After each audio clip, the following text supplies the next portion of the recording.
Welcome to the Ecomm Breakthrough Podcast. Are you ready to unlock the full potential and growth in your business? You've already crossed 7 figures in sales, but the challenge is knowing how to take your business to the next level. Join Josh Hadley, an 8-figure Ecomm business owner and investor, as he interviews highly successful business owners. Get ready, because you're going to learn specific actions you can take today to help your business reach its full potential and leave a lasting impact on the world. Welcome to the Ecomm Breakthrough Podcast. I'm your host, Josh Hadley, where I interview the top business leaders in e-commerce.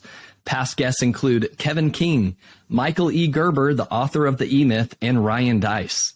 Today, I'm speaking with Ritu Java, CEO at PPC and we will be talking a lot about Amazon advertising strategies that can help you scale.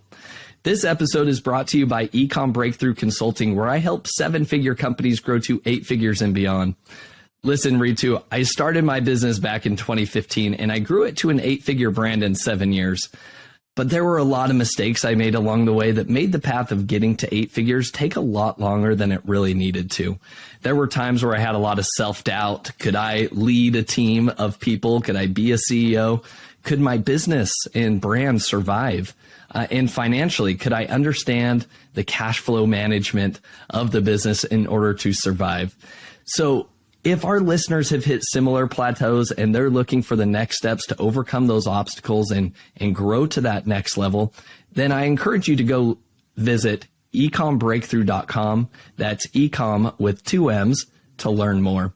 And as a special bonus to my podcast listeners, this month I'm giving away one $10,000 comprehensive business strategy audit session at no cost. All you need to do is email me at josh@ecommbreakthrough.com, and in your subject line, say strategy audit, and then plead your case as to why I should choose you and your business to work with for this month. And if you don't win this month, don't worry, you'll be entered to win for future months to come. And before I get into introducing today's guest, I want to give a big thank you to Amy Weiss and thank her for referring Ritu as a guest for today's podcast. Amy Weiss is the CEO of Amazing at Home. She is the top-rated e-commerce consultant and Amazon guru. She helps private label brands master the path from concept to launch. So today, I'm super excited to introduce you all to Ritu Java. Ritu has started her e-commerce journey as an Etsy seller over 10 years ago. She is the CEO of PPC-to, a software tools and services provider managing Amazon ads for 6, 7, and 8-figure brands.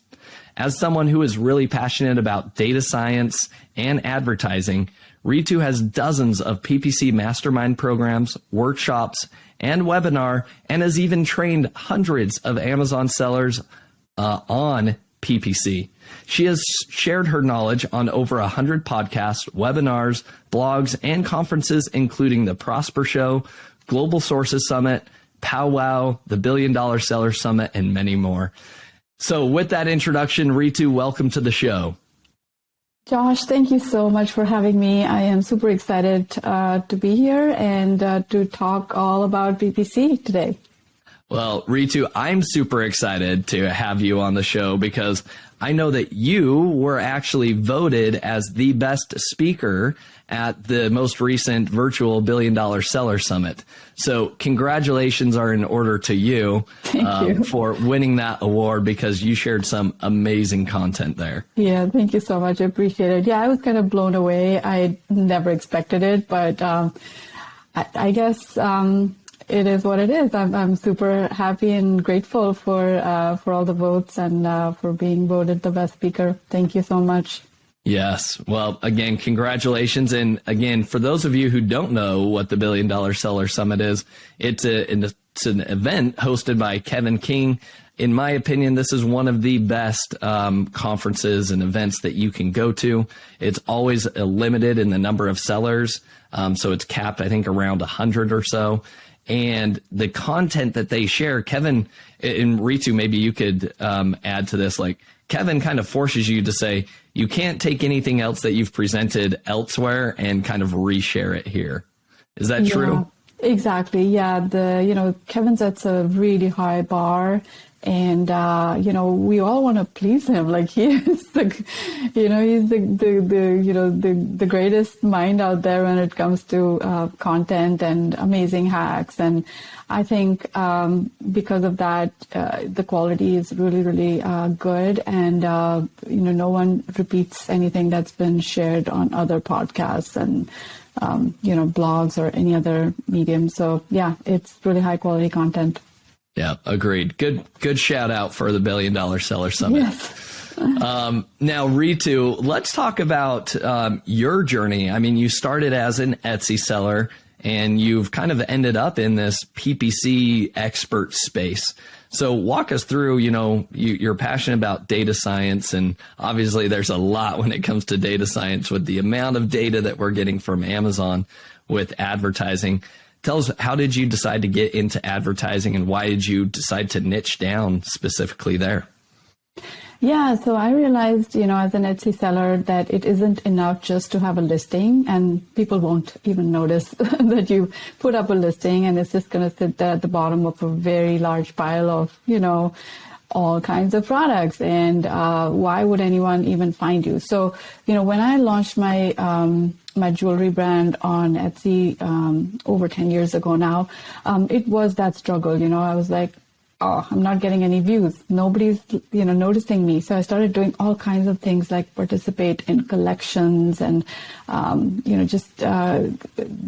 joining forces with other Etsy sellers so that we could get like mood boards out and, doing Pinterest and driving traffic to my Etsy page. And nothing seemed to be moving the needle, and then I got into Facebook advertising, and then I started my own blog because I wanted to support the content. Then I started a YouTube channel. I started showing people how to make jewelry. So everything that I could do in terms of like sending high quality traffic, I was doing, but I wasn't seeing any results because, the winners were taking all the market share and they were like way ahead of me. I'm like, how do I get into this space? How are people making so much money on Etsy and I'm not even being noticed, So that was my problem space and I wanted to solve it desperately, So I just took in so many courses at that time. I remember I took courses in Facebook advertising, followed all the major gurus, the Amy Porterfields and don't remember names anymore, but so many people in the space that were sharing free content and good content, and I was like, gosh, I'm so grateful there's podcasts and people are actually, willing to share their knowledge. And of course, they would at the end, invite you to like a paid course and stuff, which is understandable. But I learned a lot from there. And, by background, I'm an engineer, and I like to solve problems. I want to figure out the formula for success. That's generally been my kind of guiding principle. So I decided to go back to school. So I was like, okay, I'm going to take courses in data science. So I took a bunch of courses, including programming, like Python and SQL, and went back to school in the United States. Well, at the time when I started my Etsy store, I was living in Japan. I lived there for 17 years, by the way, and it was a great time. But then I was ready for, like real work. So I went to Seattle, Washington, to do a year-long course in data science. And then that's kind of what changed the trajectory of my life, because right after that, I was, given an opportunity to work as part of an e-commerce brand. I was, hired to be the marketing manager for, tools, right? Software tools for Amazon sellers. So I kind of got in the space, was very lucky for that break, and was immediately attracted to PPC. Immediately that was the thing that was exciting for me, because I knew that I had a similar experience of wanting to make my products be seen and chosen, and so that started my journey really into PPC. And fast forward to today, it's 6 years since that moment. I am now in Canada. I live in Canada. I've been here for 5 years, and I'm the CEO of PPC Ninja, so we have software and services, and I've really enjoyed every moment of this journey, and more just feel that this is where I want to be. This is where I light up. I love data. I love playing with data, and I just love all the tools that Amazon is sharing these days with search query performance and new brand analytics and just a lot of stuff. So excited to be here. Yeah.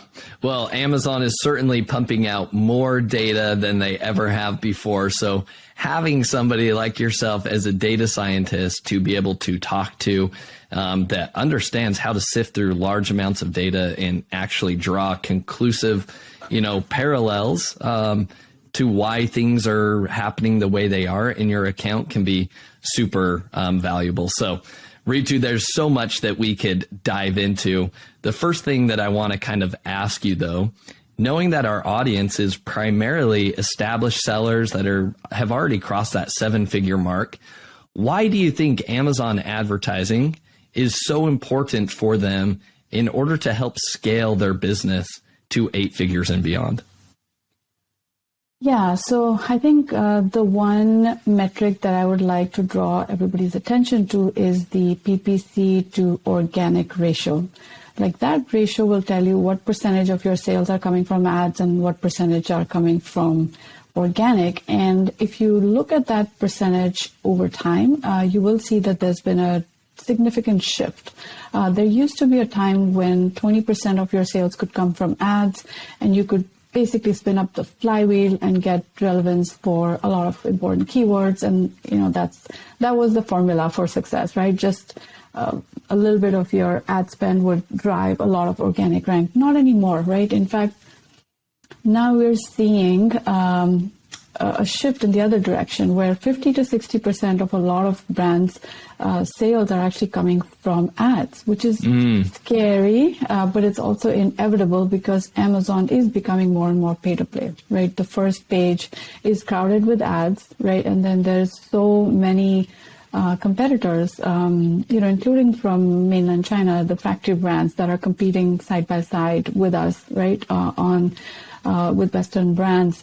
And they have an unfair advantage. They have just too many advantages, and they can easily kind of knock us out, right? There was a post I was reading recently where they were talking about, how ChatGPT has kind of leveled the playing field even more, and Chinese brands can now have access to perfect English and perfect bullet points. And so then what is the way to differentiate? Everything looks good for them, and it's very hard anymore to stand out, right? So organic ranking is good, great, but then what we're actually seeing is that we're even fighting for PPC ranking. Like we're not even getting the first 4 spots on PPC, which is crazy. No matter how much you pay, you're really having to struggle to get to stay in that spot. So, which is why it becomes even more important to understand everything that advertising has to offer. Look for low-hanging fruit that other people are not paying attention to. So you've got to be very kind of vigilant, looking out for new opportunities, because as soon as new ad types or new opportunities come out, that's the time you want to get in real quick. Because, as time goes by, everybody's going to catch up. All those techniques will be out, and then you lose your advantage, your first mover advantage. So being vigilant, being, aware of the space and, embracing advertising, because you can't, I know there's a love-hate relationship there. I know everybody, hates the fact that Amazon not only takes a share of their profits, but then you have to also keep aside a bunch of that for advertising. So I guess the faster you embrace the fact that it's inevitable and come up with smart strategies to help you stand out, the better. Yeah. Ritu, I think that was a great summary. I think like the faster you adopt the PPC, the better. Because I think there's a lot of sellers that kind of pull the cover over their heads and like, I'm just going to pretend that I don't need to do anything with PPC, or I'm just going to turn on my auto campaigns because PPC is just so complicated, right? And we're definitely moving over the next 5 to 10 years where, yeah, I think I love what you noted there, that right now we talk about what's your organic ranking and how do we get ranked organically. I think the conversation 5 to 10 years from now is like, how do we get ranked on our PPC ads in spots 1 to 4, right? Like, yes. What are the things we should be doing now in order to qualify to be from number 1 or number 4 in that top of search from Absolutely. Amazon, right? Yeah, that is the struggle at this point. How do you even get shown with ads? Yeah. So I love that. I also love the fact that you talked about that first mover advantage for advertising. I think that is extremely important. You want to talk about, any type of low hanging fruit. How do I reduce my CPC? Because, CPCs can be crazy expensive in certain categories. Well, honestly, the only way to really reduce those CPCs, because right now they're only going to get higher, is to take advantage of anything new that Amazon gives us in regards to advertising. So anything new that comes out, if you can take advantage, be that first mover advantage, that's where you're going to create the most success. I want to loop back to that PPC to organic sales ratio that you talked about at the beginning, Ritu. What would you recommend from the hundreds of accounts that you viewed, the sellers that are using your platform and software? What do you see right now is a healthy balance of PPC sales to organic sales for an established brand? Yeah, and I think it's very dependent on the category. Some categories are so saturated that 60-40, 60 PPC and 40% organic is becoming the norm. For example, just to give you an example from the pet space, just so crowded, like especially if you're selling any kind of like dog toys or pet products and things like that. There's so much competition there that 50 to 60% coming from ads is pretty normal. Like there's no chance you can compete with mainland Chinese brands with just organic. They've already got 20,000 reviews and more. Like how can you even begin to compete with that, right? So the ads become your only way, your only chance of being seen. And that leads to the 60-40 ratio. But in some of the other categories where it's a little bit more, difficult for anyone to imitate you or to provide services that, require human, intensive work like support or whatever, like after the fact, it's probably still okay to get like 40% from ads and 60% from organic. So let's say research heavy products or products that require or have a good margin, right? Have a good margin that aren't not so easy to imitate. Those categories, you're still seeing quite a healthy ratio. So it totally depends on the category. I would recommend just making a note of that number today and just watching it over time, because just baseline it and then you'll see whether it's going up or down. Yeah, that's good input. And on that note, while we're talking about metrics, what do you see as a healthy tacos percentage for an established brand? And I'm sure it changes based on what category you're in. For sure, if you're supplements, you're playing a much longer term game and you're playing on subscriptions and repeat customers. But let's say for an average brand, right, that has, one-time customers more often than not, what do you think is kind of the ballpark tacos number to ensure that they're healthy and competitive across the board? Yeah, so that's such a great question, really $1 million question.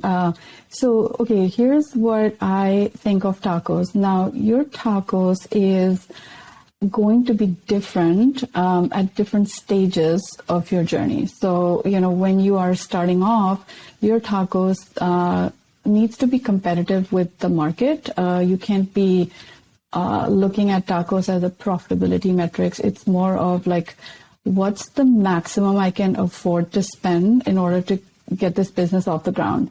But then as time progresses and you start to see revenue coming in, flywheel's working, everything is going fine. Then you start to tweak the tacos target a little bit to kind of make it more profitable. So I think it's a kind of it's a calculation that I look for at 3 points. So I look at spend, I look at revenue, and I look at profits, right? So initially, when you're just starting off, even the smallest amount of spend will result in a drop in profits. Like, you're starting off, you're spending money on ads, all of that is eating into your profits. But at a certain point, the spend, as you increase your ad spend, it's actually going to generate revenue for you, right? So what's the sweet spot when those two lines kind of cross over? That's the target tacos that is going to shift with the maturity of your account. So we do say that the guideline is that we don't want to spend more than 50% of net margin for your advertising. So I guess if you can keep that just general rule of thumb in mind, you should be fine. So no more than 50% of net margin. Eventually, you want to get there. But in the beginning, you're probably just going to be so break even that it's going to feel like ads are taking away from your profit, and you're not left with anything. So, yeah. Makes sense. So makes sense. Mm-hmm. You say 50% of the net margin, right? Yeah. So that, and for our listeners, what that basically means, and I would assume that's kind of your gross margin, right? Because you've got your Amazon sales generating revenue, right? So that's metric number one, revenue. Then you've got to deduct your cost of goods sold. That would be number two. And then the other metrics that you're going to need to take into account are going to be your FBA fees and then that Amazon referral fee, right? So you got 15% for the referral fee, your FBA fees that you've got to add in, and your cost of goods sold. So let's say at the end of the day, your gross profit margin, after you take your revenue and subtract those expenses that we just talked about, you're sitting at about 40%, let's assume, right? You're saying that you could probably spend up to or probably have a 20% tacos number. Is that what you're recommending? Or do you even hear 20%? You're like, wow, that's way too much. Like, what's your feedback on that?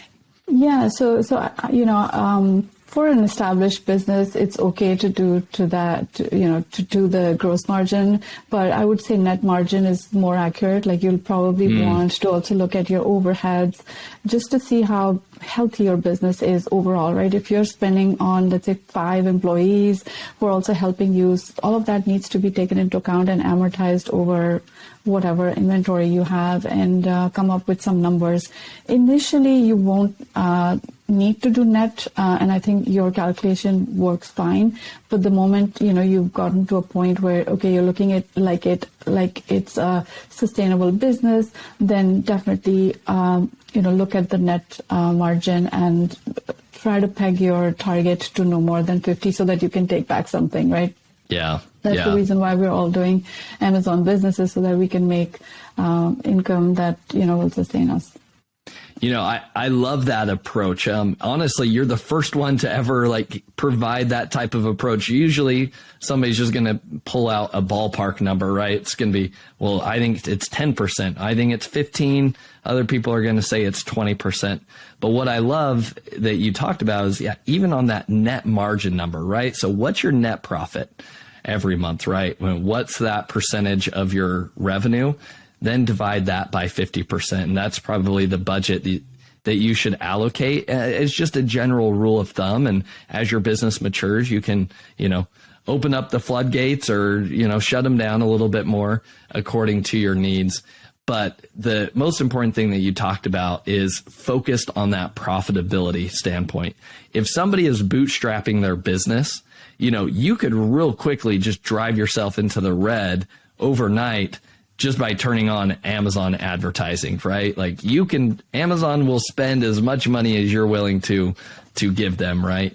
And so if you're not looking at your financial metrics and how to calculate, hey, what's 50% in my profit margin, then that's probably where you need to start focusing, is getting your books in order so that you can calculate that number. So that's some basic accounting 101 there. But Ritu, let's dive into the real meat and potatoes of today's conversation.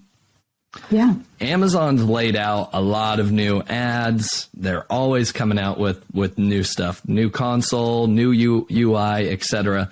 One of the newer things that we have seen has been sponsored display and kind of being charged on a cost per impression, right? A CPM basis. And there's some interesting data that we are finding from that. So Ritu, why don't you kind of spill the beans in what you're seeing from your side as it relates to sponsored display ad campaigns on Amazon?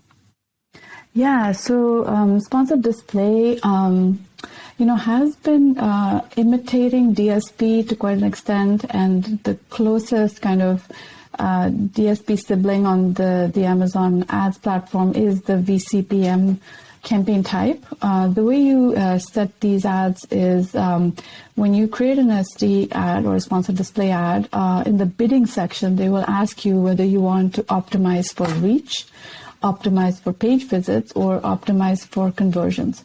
So the first one, which is optimized for reach, is the one that we're talking about today, which is a CPM-based model, which means that you will get charged on views or viewable impressions and not on clicks. So people can see your ad for just 1 second. Like if they see half your ad for just 1 second, it will be counted as an impression that you will pay for. And this is exactly what the DSP model is, right? The DSP model is based on impressions. Now, the problem with this kind of ad is that the reporting kind of fails us. Everything else on Amazon is a CPC-based model. This is the only ad type that is charging us on impressions. Now, Amazon has tried to include data coming from this ad type on the same platform, on the same console, and I think they're failing miserably in the reporting side of things, because if you've seen an ad from the corner of your eye, you've not ever clicked on it, how can you say for sure that that's the one that contributed to the sale, right? And so that becomes very tricky because Amazon is reporting sales even when those sales happen through just regular organic visits to your product detail page. And the way it plays out is as follows. Let's say someone is on your product detail page. They came through whatever path, they came through an ad, they came through organic, whatever it is, they're on your page. Now, VCPM shows up on the side, at the bottom, at the top, somewhere on the right. We don't know, right? It could be just a viewable impression. And because Amazon reports last touch attribution, which means that the last ad they saw will get the credit. Not the first one, right? The last one will get credit. So this VCPM campaign is getting credit for something that you've already spent maybe a lot of money bringing people over to your page or through organic. So people are already there. And then they see this ad. It acts as a closer, which means that it's basically assisting sales in a sense. It's blocking out some competitor maybe. Yes, it's doing all of that, but it's also not clear whether someone really noticed it. Like imagine half an ad for 1 second is counted as an impression. That's a pretty low threshold for being counted as the thing that contributed to the conversion. So that was the confusion. I think everybody was confused about it, but now we have conclusive data to show that this ad type is actually misleading in many ways, right? So let me explain how we found this and how you can also kind of detect if this is happening in your case. So the first thing we noticed was that the ACOS on these campaigns is amazing. 0.5% ACOS, 3% ACOS. Oh, yeah. I've seen that even in my own ad account, right? It's like, oh my goodness, I've found the golden nugget of Amazon, 0.5% ACOS, right? Yep, and this is wishful thinking because everybody wants their ads to work like this, right? 0.5% ACoS, beautiful, wonderful. What they don't understand is that this is being calculated based on impressions. So if you have, impressions and no clicks on your ad, you will still be charged and you will still be shown that, you had a sale from this impression, which is great, right? That's what they want to have us believe. So because it was so low, the ACoS was unbelievably low, we were very suspicious of this ad tech from the start, but there was no way to prove it. We asked Amazon, they say, everything is fine, this is driving you sales, people are looking at it, this is what brand awareness is all about, and all that stuff, right? Then comes this new report that we discovered, which is called the actually, it's just a campaigns report. So if you go into your sponsored display, if you go into your ad console, look for reports, then go into sponsored display, and within that, download the campaigns report. This campaigns report now has an extra column, which is called 14-day total orders by clicks.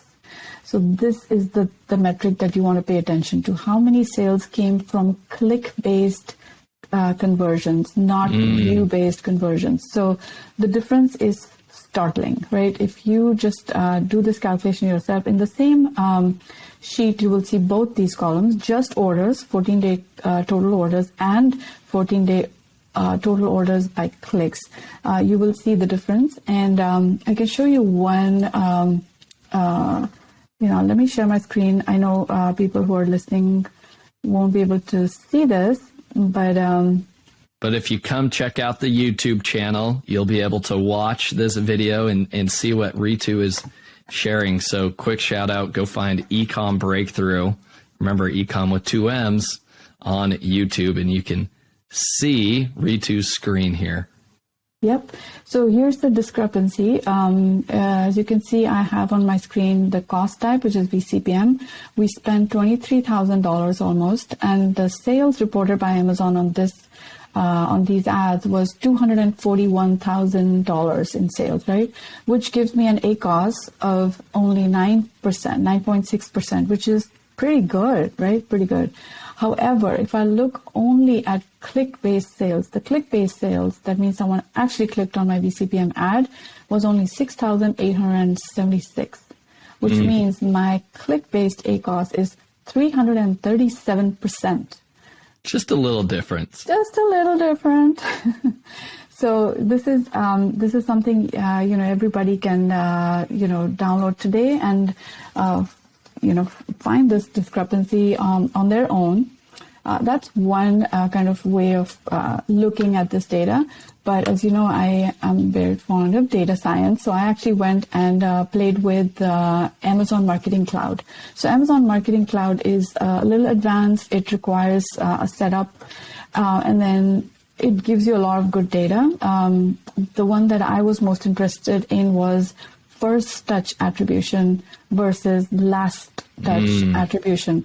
So last touch attribution, which is the default model on the Amazon console, which is how they're reporting such inflated numbers, is going to show that everything is great with VCPM.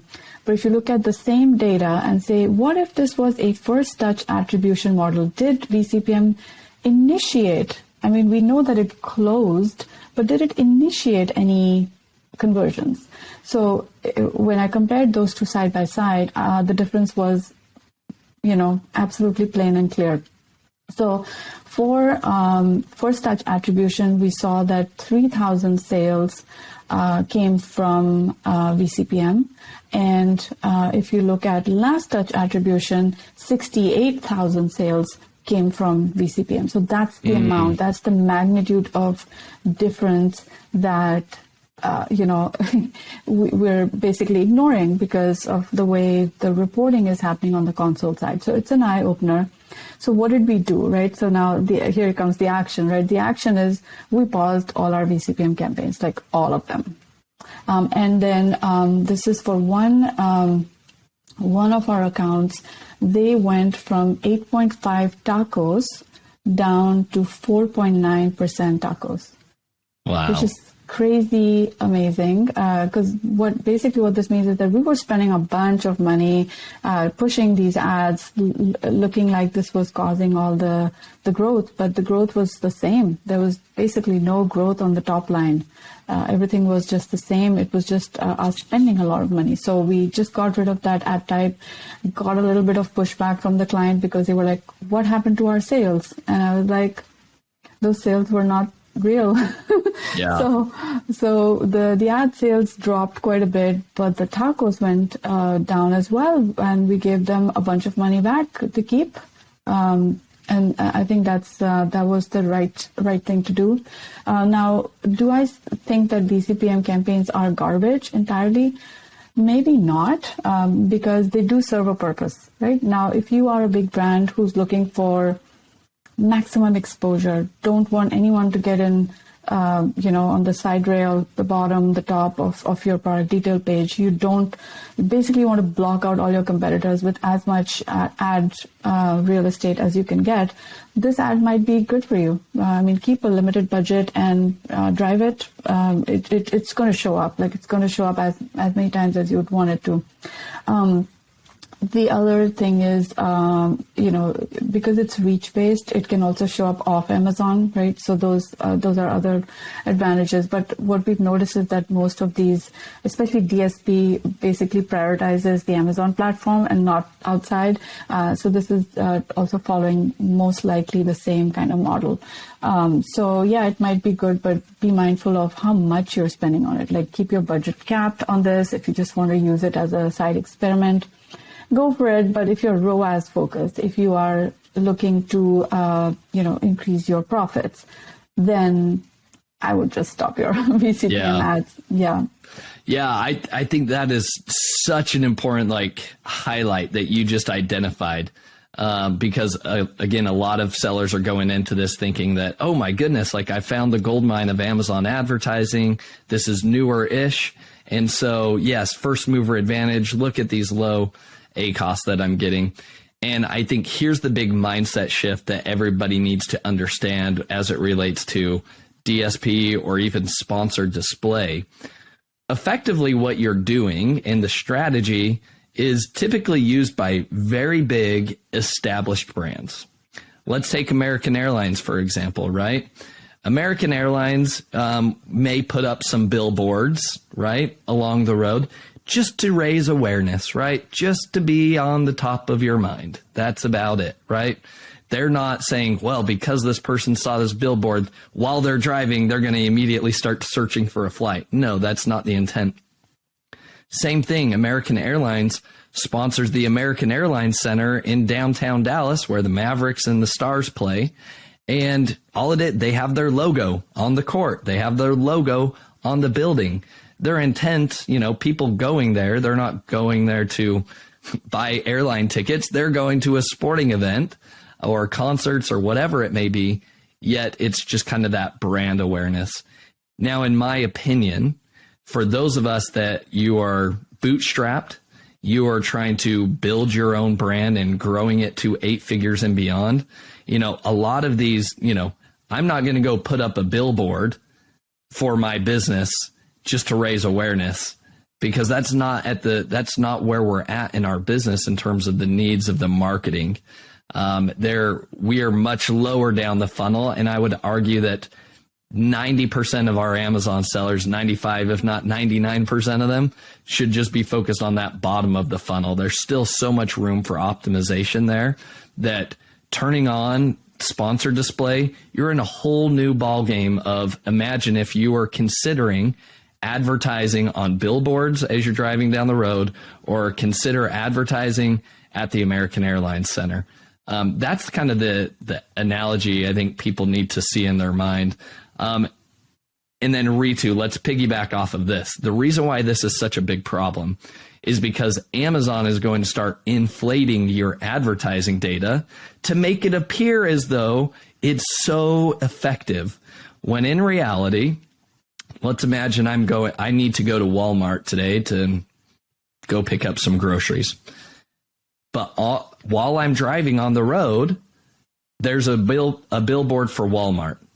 And all of the sudden, in some amazing way, Walmart gets that feedback of, oh, he saw the billboard and then he showed up at the store. So the reason why Josh showed up at Walmart today is because he saw the billboard. No, that is not the case. I was going there already. That's what's happening on Amazon. Effectively, you've already seen this product. You've already clicked on it from a regular sponsored ad or a headline search ad, or you've seen it on the storefront. And then lo and behold, it loads somewhere on some other random page. All of a sudden, Amazon's saying, well, it's because they saw this. Amazon doesn't even know if that end user actually even saw that impression. They have no idea. It just loaded on the screen. So I think you've dispelled a huge issue, I think, with sponsored display.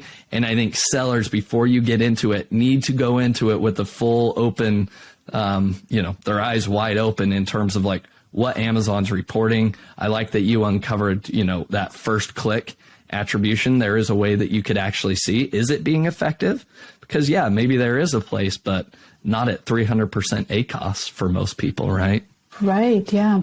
And just a couple more things. Like, I have nothing against sponsored display in general. So there is one other type of sponsored display ad that I absolutely love and use, which is actually two. So views remarketing and purchase remarketing. Those two are really powerful because they bring back people that may have visited a page and did not purchase. So they're at least keeping track of the purchase part of it, that they did not purchase. So your ad won't go waste. You will be shown only if the purchase has not yet occurred.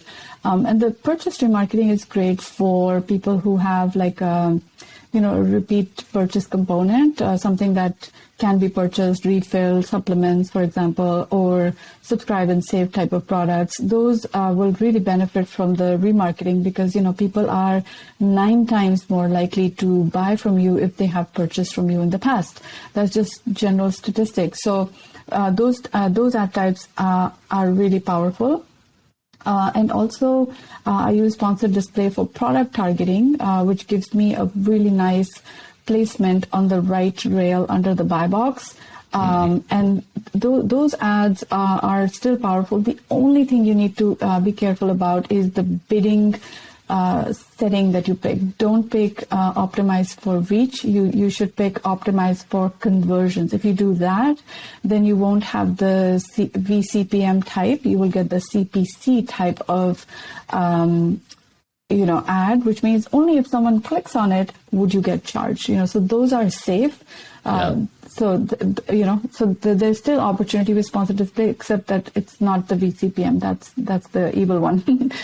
Yeah, and that's a great summary. Yeah, so don't get me wrong. Sponsored display is not completely out of the question. It's the different types of ads that you can generate, right? So remarketing, obviously, to an abandoned cart shopper, that's extremely low down the funnel. Great opportunity. Remarketing to somebody that's already purchased your product for repeat purchase, another great strategy.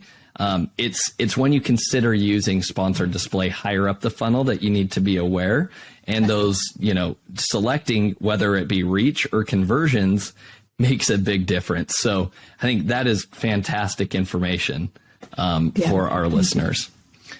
Now, Ritu, I know we're kind of running up on time, but there's an important thing that I think we need to share with our listeners. And that is the importance of doing a regular audit. That's something that you've been preaching from stages. It's something that you've built a 100-point checklist for. So why don't you tell our listeners, especially established brands, like, why is it so important for them to do regular audits on their account? And what do you mean by doing an audit? Right. Yeah. So, we audit so many accounts, even established ones.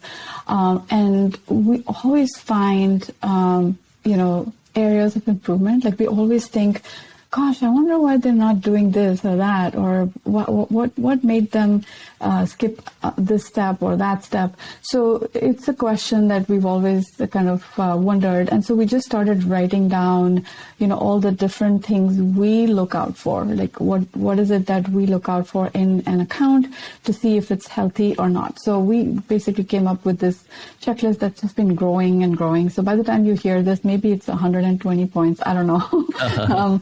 But generally speaking, the checklist looks at the health of an account from different perspectives. So, for example, the first thing we look at is what is the account level performance, right? So that's just the top level metrics and looking for any kind of red flags on the numbers that we see there.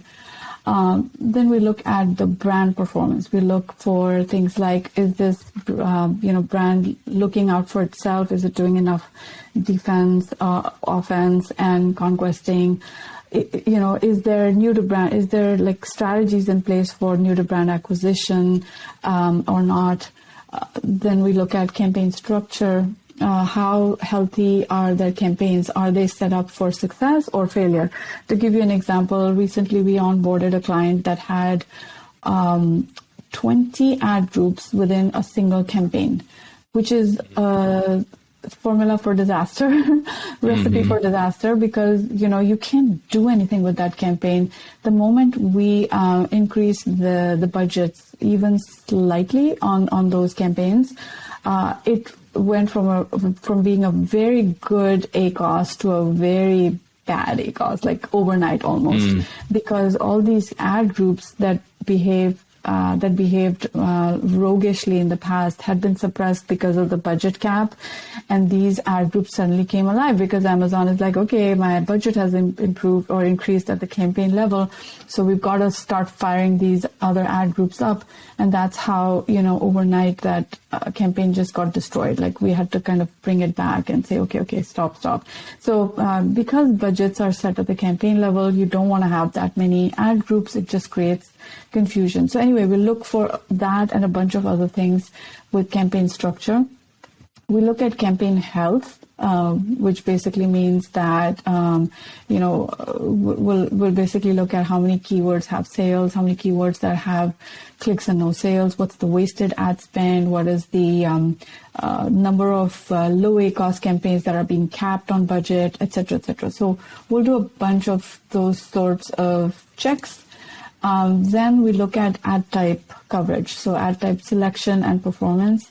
I have so many good examples of people not even looking at sponsored brand ads, not even testing sponsored video, and sponsored display, of course, is out of question because it's too complex for people. They don't even go there. So everybody's focusing on the crowded ponds, sponsored product, keyword-based ads. That's all they're focused on because they're thinking, I want to rank, and they're going after the most expensive ad type that's out there, right? The CPCs on those are the highest. So nobody's looking at low-hanging fruit or, balancing things out. So that's another thing we look for. We look for competitor tracking and targeting. Are they doing a good job of harvesting competitors that are already leading sales in your direction? One way or the other, Amazon is finding us and showing our products and, to these on these pages and people are coming in. Are we capturing that information and using that as data? Are we looking at important tools that Amazon is providing so much data with that can be used for harvesting competitor information? And then we look at keyword performance. Keyword performance is obviously, so many things to check with keywords. Are they following a strategy for ranking or not? Are they looking at goal keywords, ranking keywords, and related keywords separately or not? Because we have a in-house methodology for ranking very sustainably and profitably.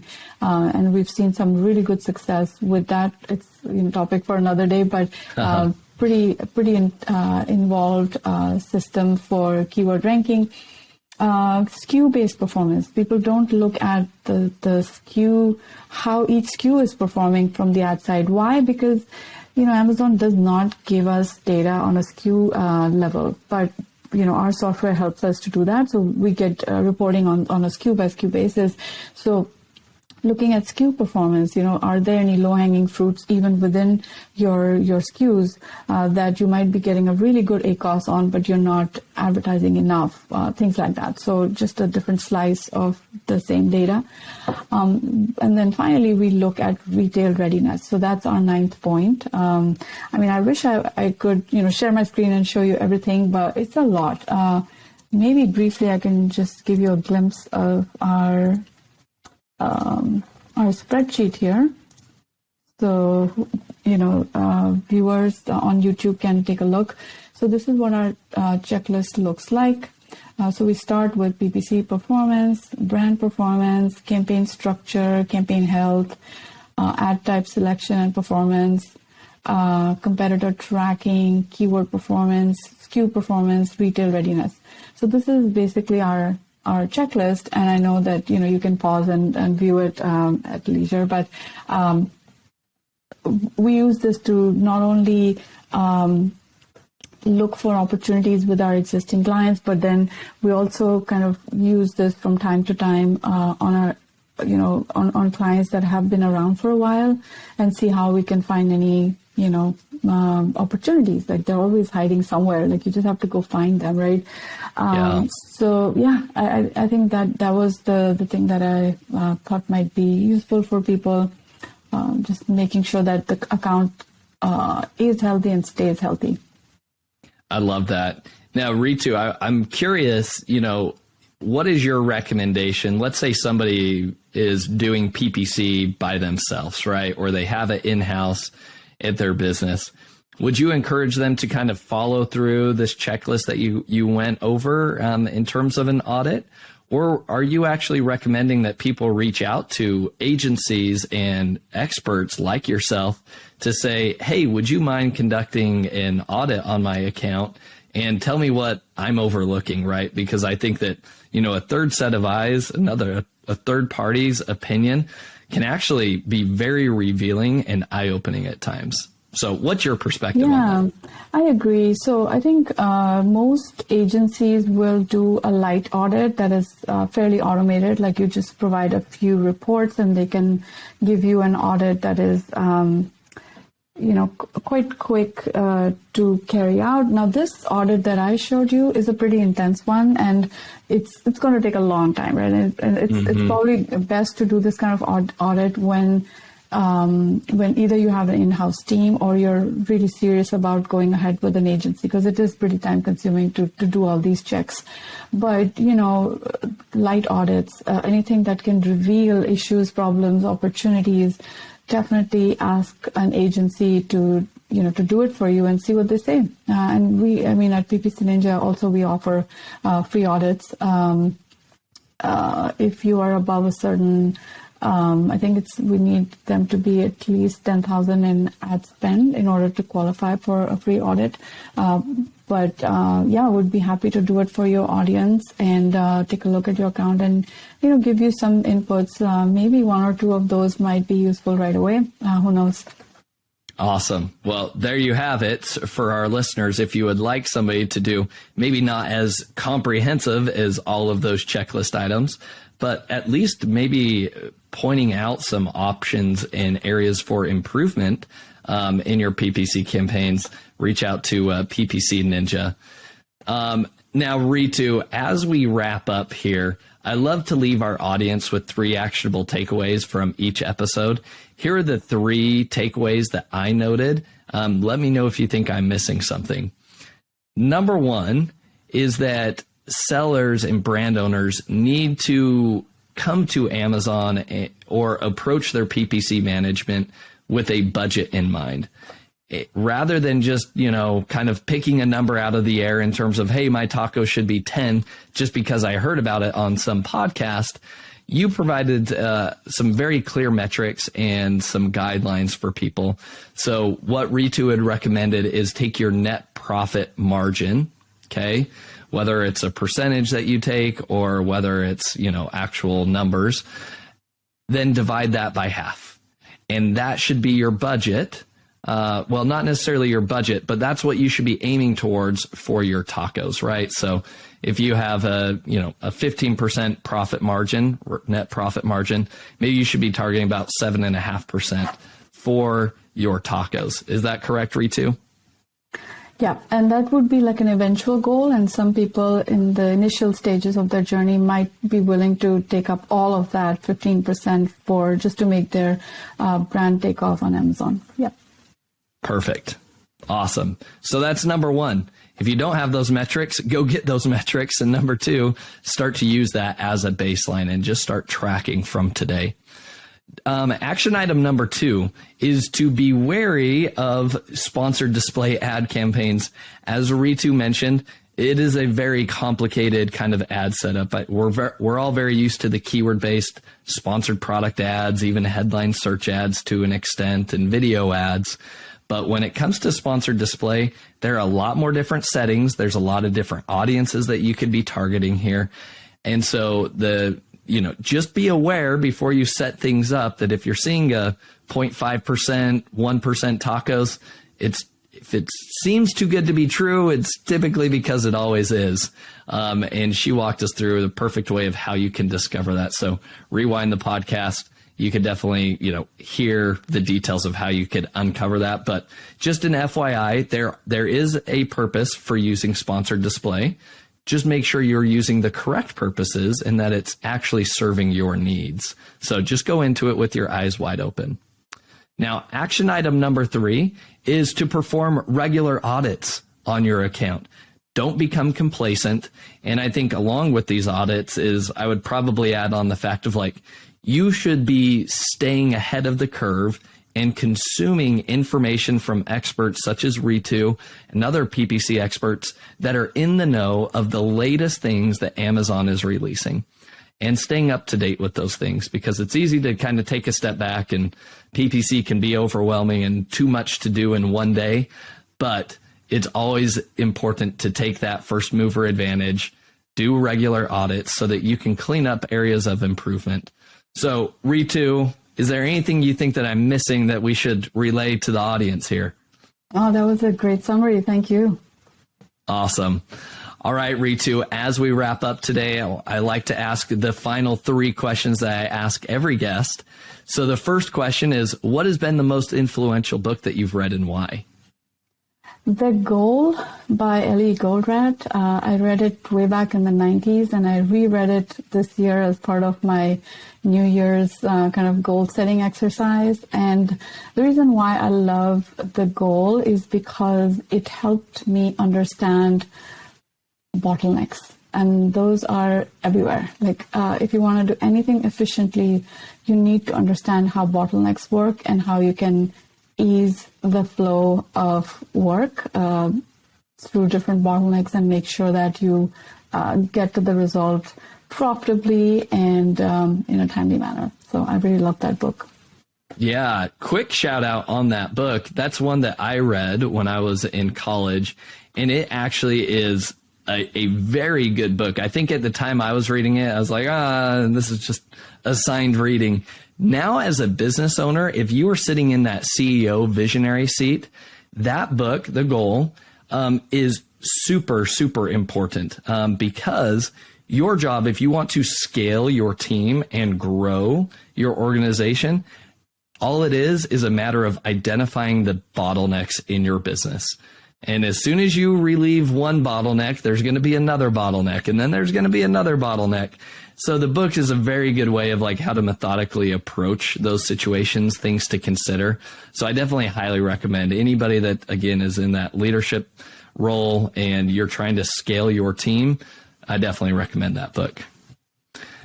Ritu, next question here is, what is a new productivity tool or software that you've recently discovered that you think is going to be a game changer? ChatGPT. Yeah, it's my buddy now. I have signed up for the paid version because I don't have the patience to wait when other people are using it. So I've just signed up for it, and I use it so often just to find answers to all kinds of questions. It helps me be more productive. It helps me take an idea and bring it to the next step. So I think ChatGPT is a game changer. I agree. And I think I've asked that question and have received that response every time. And if I were to answer that question, I would respond with ChatGPT as well. I think I need to refine my question. And so I'm going to put you on the spot. Sure. What is your favorite prompt that you've given to ChatGPT? Yeah, so I think my favorite prompt is when I ask ChatGPT to create a Google Sheets formula, because that's my second favorite tool, right? So Google Sheets, I use it all the time for all kinds of like mini tools, micro tools, and ChatGPT helps me do my work in Google Sheets much faster, because I know formulas, but I don't remember them. Like if someone says, you know, how do I extract, you know, this word from another column, I'll just tell ChatGPT, I'll say my column A has this, column B has this, and I want this in column C, give me the formula. So in no time, I have the formula. I don't need to research. I don't need to do anything. It's just so easy. I love that. That is a great recommendation. Love that. So now I've effectively changed this on the spot. You were the first, Ritu. You can always remember that. The first GPT specific prompt question. All right. Last question, Ritu. Who is somebody that you admire or respect the most in the e-commerce space that other people should be following, and why? Kevin King. So I met Kevin 7 years ago or 6 years ago. I can't remember, in Hong Kong at the Global Sources Summit. And he just blew my mind because he came up with so many hacks that, you know, Migla, who was the coordinator at the time, was having a tough time, you know, containing Kevin's, session, which was just exploding, and people just kept wanting him to go on and on and on. And he introduced us to so many new concepts, so many new ideas about sourcing, about A/B testing, about PPC, about back-end keywords, like just so many ideas and hacks. And to this day, Kevin is just full of ideas, and I just love listening to him. So I think everybody should follow Kevin King. Awesome. I'll echo that as well. Well, Ritu, thank you so much for your valuable time today. If people want to learn more about you, you've got many different masterminds. You were generous to offer a free audit to our listeners. Where should people go to take advantage of these offers and learn more about you and follow you in your journey? Yeah, so you can just reach out to me. My email is ritu@ppcninja.com. Just send me a message and we'll take the conversation from there. You can also follow me on LinkedIn. I post a lot of content there. So it's just my full name, RITUJAVA. I think you'll find me around. So just reach out and I'll be happy to help and engage. Awesome. Well, Ritu, thanks again for your time and for sharing your wisdom with us. Absolutely. Thank you so much, Josh, for having me. It was amazing. Thank you. Thank you for listening. Visit ecommbreakthrough.com for more information. If you've enjoyed today's episode, the best way you can show your appreciation is by clicking the subscribe button and quickly leaving a review. See you again next time.